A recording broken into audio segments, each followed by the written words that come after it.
আসসালামু আলাইকুম। আপনাদের দেখাতে আসলাম একটি পাঞ্জাবি, হাতে কাজ করা পাঞ্জাবি।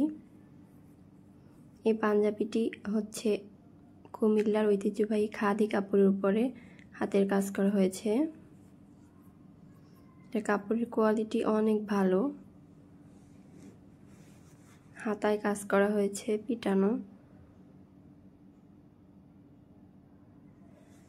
যারা আসলে খাদি কাপড়ের পাঞ্জাবি পরেছে তারা আসলে বুঝবে যে এটা কেমন। হাতে বোনা কাপড়ের।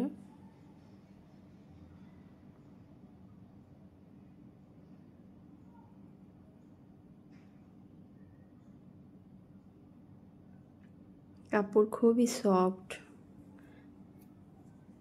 এটা অনেক গরমেও পরে আরাম পাওয়া যাবে। পাঞ্জাবির কালারটা ক্যামেরার কারণে একটু লাইট ডিপ মনে হচ্ছে। এটার কালারটা হচ্ছে জলপাই কালার, সিদ্ধ জলপাইয়ের যে কালার হয় ওরকম কালারটা। খুবই সুন্দর পাঞ্জাবিটা। যাদের ভালো লাগবে আমাদের আহালস পেজে নক দিবেন।